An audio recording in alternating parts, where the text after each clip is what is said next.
As 2023 comes to an end, we got to admit we had a pretty good year of video games. But the more we remember about the great games we played, we unfortunately can't forget the terrible ones either. So to end the year, I have made a list of my top 10 worst games of 2023. If you enjoy this video and agree with anything on this list, be sure to leave a like and subscribe to the channel for more content to come in 2024. Number 10. Payday 3. Payday was the long-awaited sequel to the best co-op FPS game of all time, and it had a lot of fans excited, but when the game released, there were many disappointments. On launch, there were severe matchmaking issues, which is a huge blow to a game that heavily relies on teamwork. Even though the game would fill your lobby with bots, they were a bit useless, especially on the harder difficulty missions. On top of that, the game's story felt a bit pointless, there aren't enough heists in the base game, and overall just feels way smaller than its predecessor. Despite a 90% loss of players and mostly negative reviews on Steam at launch, the game currently rests on mixed reviews on Steam, but they struggle to gain more than 2,000 active players each day. If you are looking to have some fun with your friends, sure, give this game a try, but if you're thinking of doing a serious grind, I would consider waiting a while for the game to get better. In the meantime, stick to Payday 2. Number 9. Call of Duty Modern Warfare 3. Even though Modern Warfare 3 brought back fan favorite maps and made much needed changes, it doesn't excuse the fact how tedious and lazy this game is. The camo mastery grind is still very annoying, skill-based matchmaking continues to suck the fun out of everything, and the colossal amount of weapons and attachments in this game make you feel quite overwhelmed. The campaign featured open combat missions, which translates to, we didn't get enough time, so here are some missions where you can do whatever you want. And for the love of God, don't get me started on the campaign's ending. Compared to the classic Modern Warfare 3, it was anticlimactic and Soap's death didn't feel impactful like it did back in 2011. Thankfully, the open world zombies mode is very fun, and I do wish there was round-based zombies, but we'll have to wait for the next Call of Duty, which won't arrive until late 2024. Whatever Sledgehammer Games have planned for the future of Modern Warfare 3, I do hope they make the right decisions for the sake of the franchise, but after the launch of Season 1, I beg to differ. Number 8. Diablo 4. Even with the Microsoft acquisition back in October, 2023 has been pretty rough for Activision, and out of all of their games, I think Diablo 4 has performed the worst. The good news is, the enemy design is awesome, the combat feels very good, and unlike the original games, combat involves a little bit more strategy and skill instead of who can kill who first. Then there's the bad news. You can only play this game online, so if the servers crash, you can lose progress. You are only able to use 5 skills this time around, which is stupidly little compared to the previous games, and there is level scaling, which for a game where you want to feel more powerful as you progress, you feel a lack of accomplishment.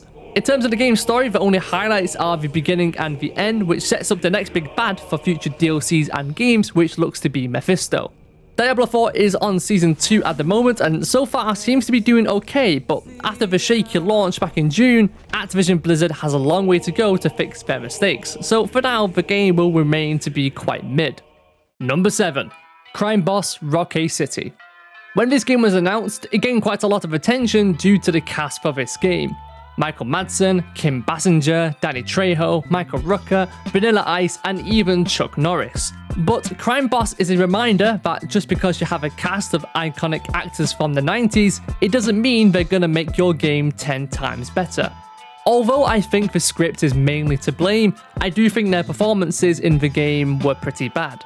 The game's story was a basic and predictable tale of becoming a crime boss. The character lines tried to be funny but came off quite corny and cheesy, and when it comes to gameplay, it's just a dumbed down version of Payday with very basic NPCs, nonchalant gunfights, and it had a lot of bugs that frustratingly make progressing through the game nearly impossible. If you want to play a game where you climb the ranks to become a criminal mastermind, go and play GTA 5 as it's worth more of your time than Crime Boss Rocky Experience City.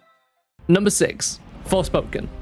Forspoken was one of the first big games that released this year, and it looked to be a pretty solid PlayStation exclusive until it wasn't.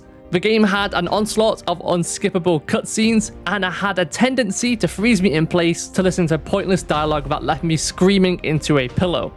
Ironically, despite 99% of the human population being wiped out in the game, the world would still look dead even if that wasn't the case. To me, many parts of the game looked like a pre-alpha build.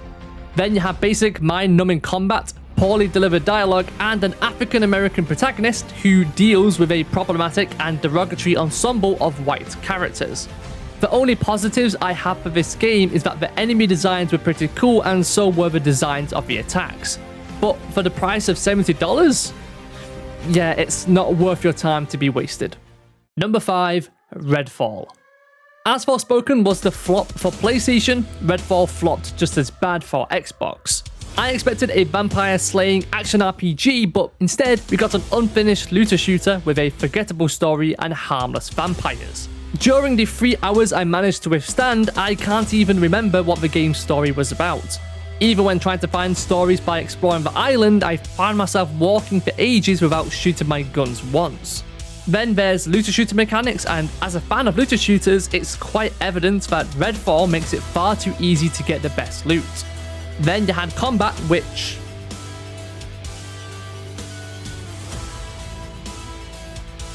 yeah, I think you can see what I mean. How Arcane went from creating Game of the Year contender Deathloop to producing this left me feeling shocked and distasteful.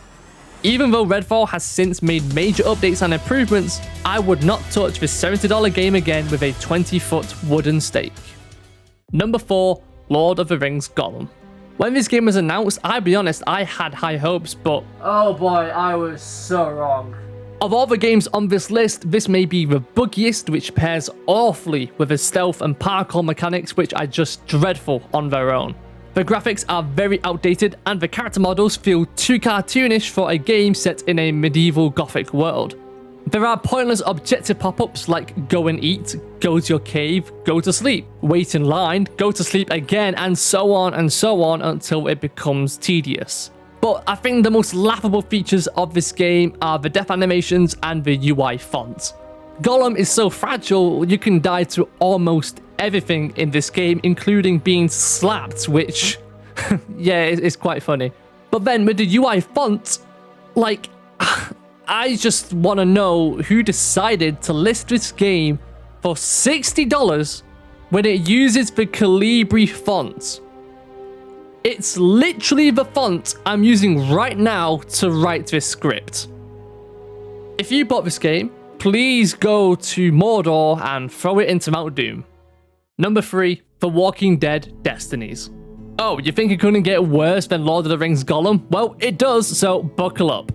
The Walking Dead franchise has had a good rep of producing some of the best games ever, but I don't know what the hell this was supposed to be. It plays like it's made for mobile, but somehow has PlayStation 2 graphics. The Walking Dead Destinies is based on the first few seasons of The Walking Dead, but the game's gimmick is that you can change the fate of the characters in the show. So instead of Merle being handcuffed to the roof, it's T-Dog instead. And this would have been a cool concept if the game wasn't total dog shit. Like, the UI looks like it was pulled from the original Dead Island game. Why is almost every cutscene a still image? Why does every character model look like a Barbie doll that needs to be recalled? And why is this game being sold for $40? Yeah, I've got nothing else to say other than I hope that this is the only screw-up that the publisher Game Mill Entertainment has made. Number 2, Skull Island Rise of Kong. Oh, thanks. Wait, what do you mean Game Mill Entertainment did it again? Nah, surely they haven't released something worse than this.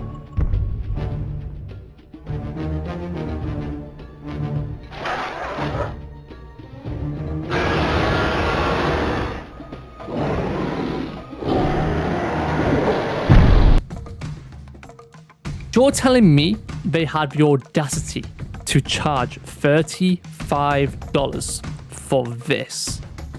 Yeah, I have nothing else to say. You can see how bad it is. Let's move on to the last one. Number 1, The Day Before. When this game was revealed, it essentially gave off a Division 2 DayZ hybrid, which had a lot of people hooked. Soon, the cracks really began to show, as it turns out that most of the devs were volunteers who were compensated with participation certificates. Then the game was suddenly removed from Steam due to a copyright dispute, as the rights to the name The Day Before weren't claimed by Fantastic. We then got more marketing for the game, which seems to have copied posters and trailers from other games. but they announced an early access beta, which is great, but it was exclusive to the volunteers. When the game finally launched, it was nothing like what was advertised.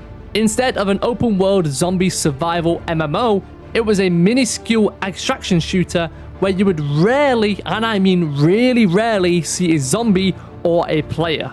Not to mention the awful graphics, animations, special effects, ridiculous bugs, and the worst optimization ever. 4 days after the launch, Fantastic announced they were shutting down their studio due to financial difficulties and that they were using the money to pay off their investors. There was no mention of refunds whatsoever, and when the community called out their bullshit, they had the nerve to reply, "Shit happens." 10 days later, the devs announced the refunds will be issued, the game will be removed from Steam, and the game's servers will be shut down on the 22nd of January 2024. I am very, very positive that this will go down in history as not only the biggest scam, but the worst video game of all time, and it rightly belongs in the #1 spot on this list. Well, there you have it, guys. That is my list for the worst video games of 2023. It's been a bumpy year, but fingers crossed 2024 is much better. If you enjoy this video and agree with anything on my list, be sure to leave a like and subscribe to the channel. Much love, everyone, and Happy New Year. Goodbye.